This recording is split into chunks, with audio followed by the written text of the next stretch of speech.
So, good morning. The Yoga of Relationships, chapter 15. It's the last chapter. And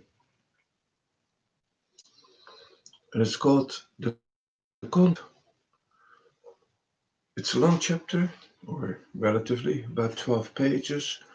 And I'll probably read half of it and finish it tomorrow. So, this is called The Contract. So far, we have discussed the basic motivation for love relationships and why they tend to fail. We outlined a path from purely self-interested, object-oriented love to a state of objective, compassionate, non-dual love, secular karma yoga, sacred karma yoga, self and self-inquiry, small s and capital S, self-realization, self-actualization, and unconditional non-dual love. In the process, we covered the skills necessary to move from unsatisfying, need-based relationships to healthy, happy relationships.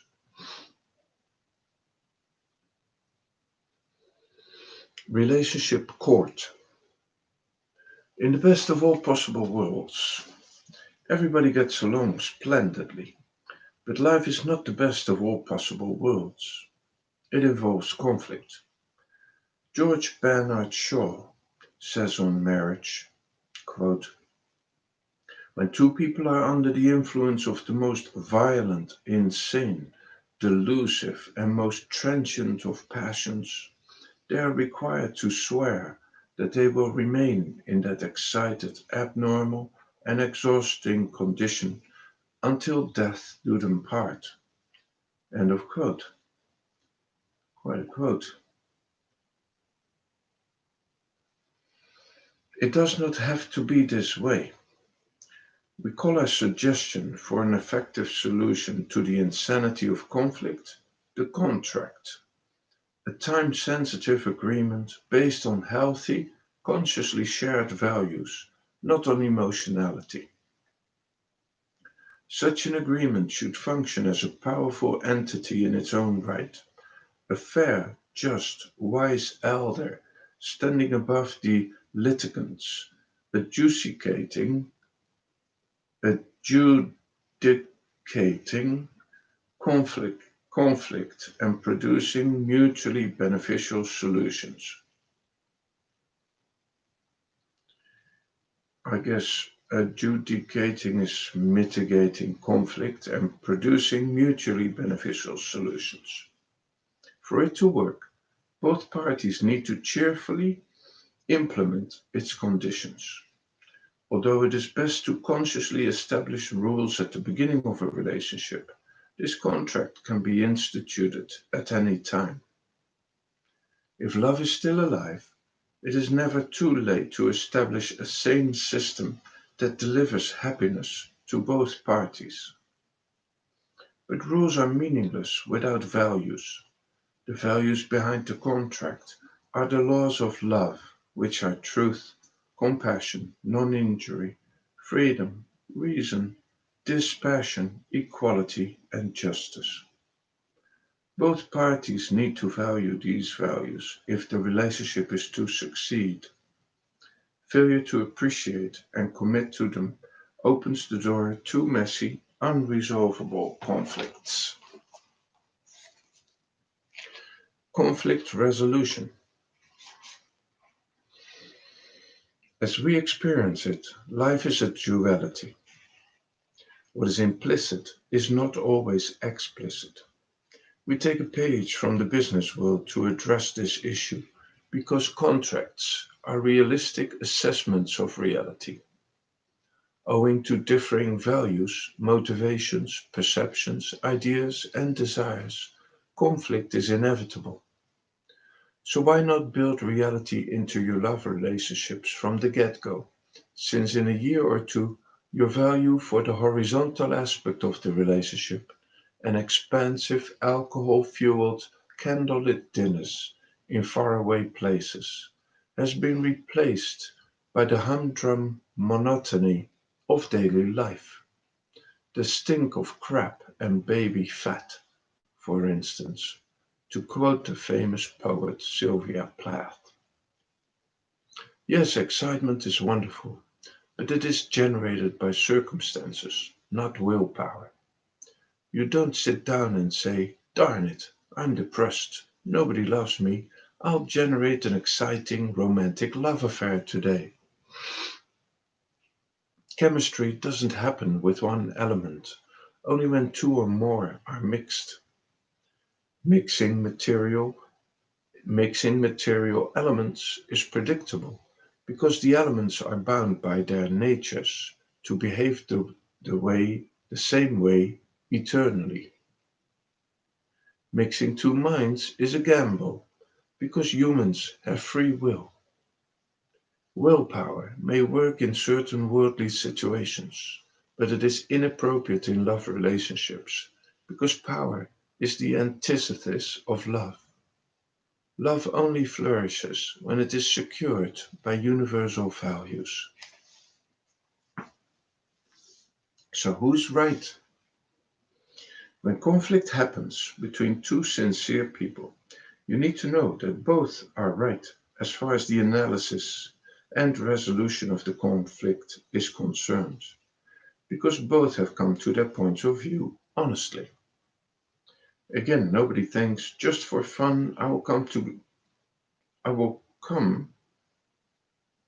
the conclusion on this issue that will provide maximum pain for my significant other. It may feel like that to your lover, but it isn't. Each is conditioned differently.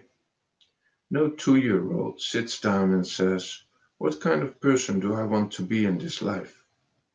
Whatever is already in you interacts with your surroundings, and you are a product, not a creator. If we all came here as self-actualized human beings, no problem. But as we have repeatedly mentioned, I need to take care of my needs before I take care of yours, or I will not be a happy person. Even parents can't ignore their own needs at the expense of the needs of their children.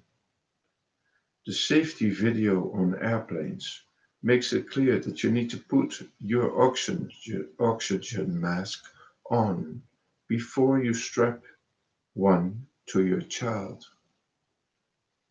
So a contract anticipates problems and gets both parties on the same page with reference to solutions.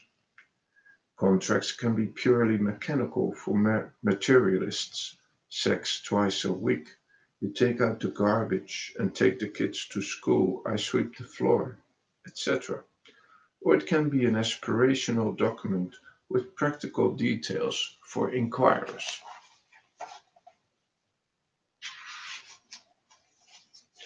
No one can conceive of every eventuality, so contracts require goodwill.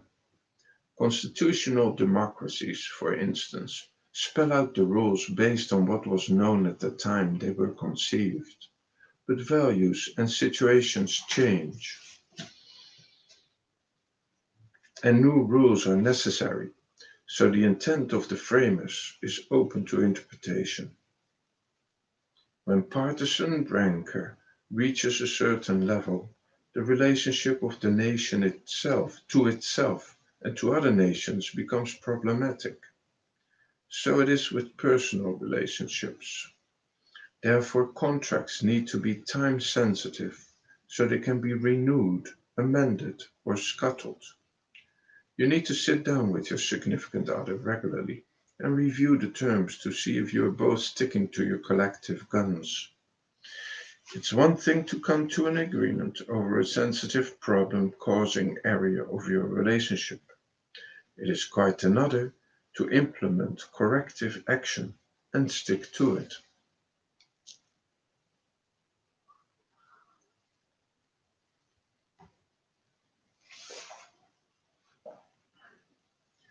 Knowing how to fight. Society is conflict averse because anger and blame fray the social fabric. But conflict is not necessarily bad. At least a good fight means you care. Think of conflict as a growth opportunity and commit yourself to developing skills that convert negative energy into positive energy. Fighting per se doesn't cause problems, only lack of understanding does. It is important to firmly assert yourself when important conflicts arise, not sweep them under the carpet. Endless blaming and bickering, however, means the relationship is already dead. In Western culture, marriage has become a pinnacle of achievement rather than a cornerstone of life. Many marriages are less of a symbolic expression of our commitment to a shared future based on common goals and values, and more of a curated social media spectacle advertising us as having arrived. My first marriage so many years ago was not the fulfillment of a goal, nor was it based on shared values. It was simply a social event. The saying, "great wedding, pity about the marriage," applied to it, as it does to many. Its demise was inevitable. When we marry with giddy expectations and give no thought to values and unexamined likes and dislikes, we should expect unresolvable problems. But even frozen, decades-long marriages begin to thaw like ice in spring once an investigation into the values that underpin them begins. It is never too late to cope productively with disagreements. People who study marriage or work with couples in therapy talk about the need for an us story, not a me versus you story. The contract is an us manifesto, a roadmap to understanding, and love is understanding. Most how-to manuals offer advice for navigating communication traps. It is sad indeed that in our conflict-averse culture, we don't consider communication skills part of romance. The best relationships don't shy away from negative emotions. Don't avoid anger, but don't indulge it. Don't shut down, but tackle hard issues. Apologize for bad behavior. The rubber meets the relationship road on the other side of love's first blush. Reward yourself with intimate communication. Make a covenant. Negotiating the contract. The contract aligns your relationship with negotiable and non-negotiable values. Non-negotiable values are universal non-dual values like truth, justice, freedom, non-injury, reason, dispassion, equality, and compassion. You will regret a relationship with a person whose value for expedient solutions compromises his or her value for these eternal principles. Good fences make good neighbors. Every relationship needs to know its limits. Without healthy borders, your significant other will put a boundary around you. Values are as values do. Absolute values are only as good as your application of them every day. Your innate nature is the values that are unique to you. Compromise them at your peril. Aside from lack of freedom to be ourselves, most relationship grievances boil down to money and sex because security and pleasure underlie all our pursuits. We're not complex. We only want to be safe and we want to enjoy. Values to be enshrined and cultivated. Goodwill. Goodwill is empathy with the idea of a relationship itself.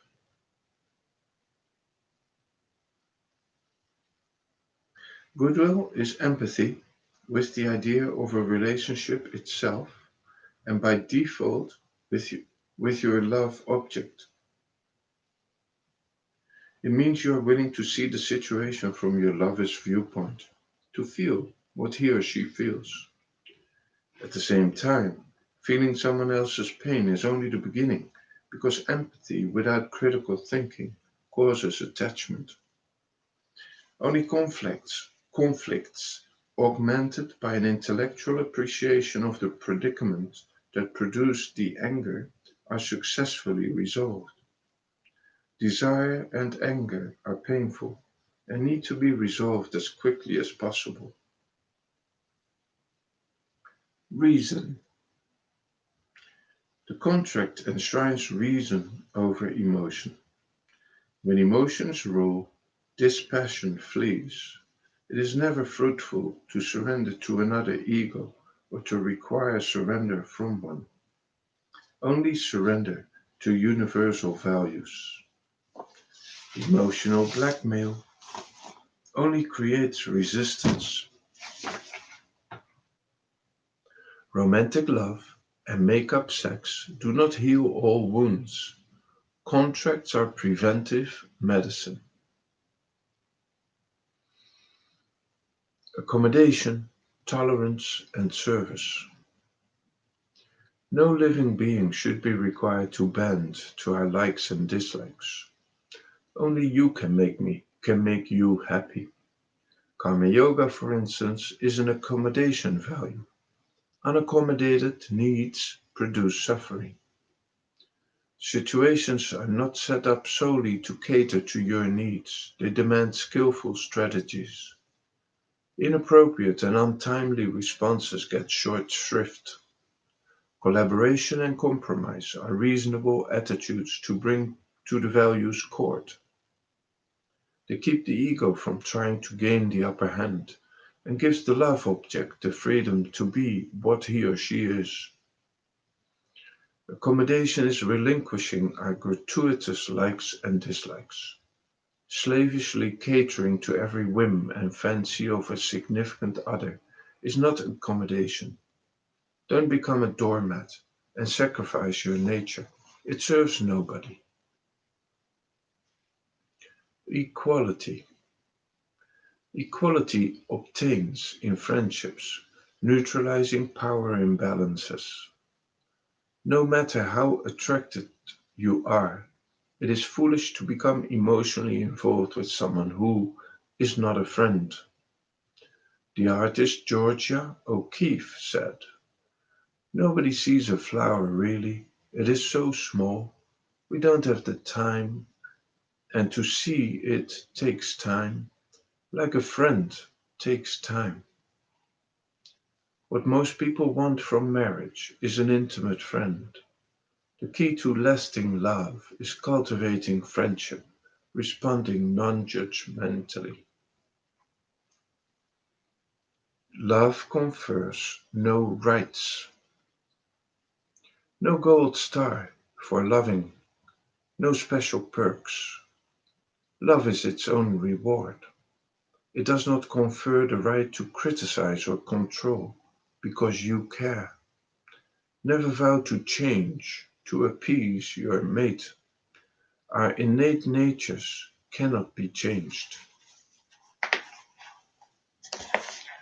Responsibility.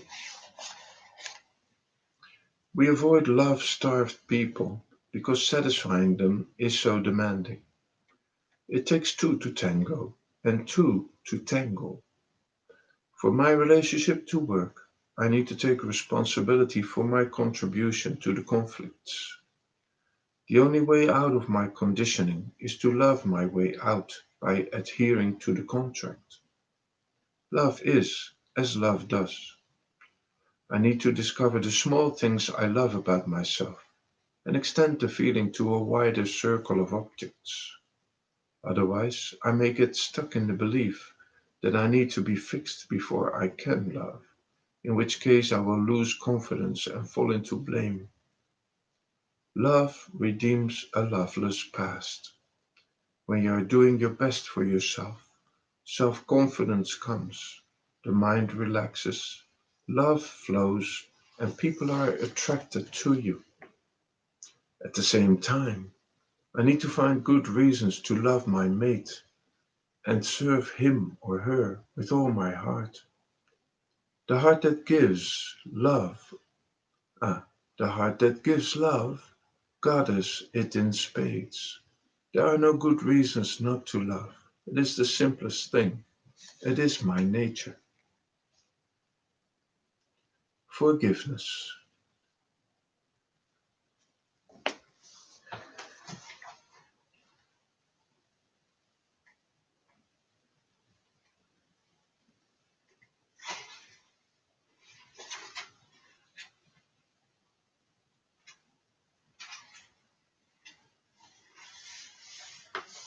Forgiveness. Because injury is inevitable, owing to the dualistic nature of the apparent reality, we need to value non-injury above all else. And when we injure or are injured, we must cultivate a value for forgiveness to free ourselves from the hurt. Forgiveness is not a statement that the harm perpetrated on us is okay. The best reason to forgive is understanding that nobody sets out to be a mean-spirited, unkind, hurtful, unloving, forgetful jerk. Your partner would not be that way if he or she could help it, because it hurts to hurt others. Perhaps only psychopaths enjoy it. Hanging on to grievances is a waste of energy. Ask yourself, would I rather be right or happy? Ban blame because it destroys objectivity, exacerbates conflicts, and produces nothing useful. I needn't try to be a saint, only sane. Forgiveness strengthens relationships. Never normalize abuse in any form, however mild. It is intolerable. Yes, forgive the perpetrator, but head for the hills post haste if your partner is abusive, and forgive yourself for being so infatuated that you didn't take time to figure out that you were in love with damaged goods. Gratitude. Normally, gratitude is not a conscious value. Lovely things happen in the course of my day and I feel grateful. But gratitude can and should be cultivated if it is missing from your life.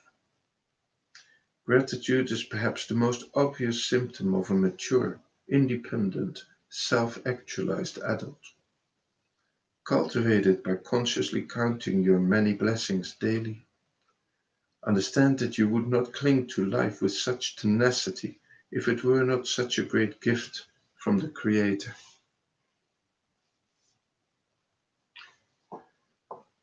So, maybe until here for today. I'll finish it tomorrow. We're finished with forgiveness and gratitude, two of the most important values. So have a great day. Bye for now.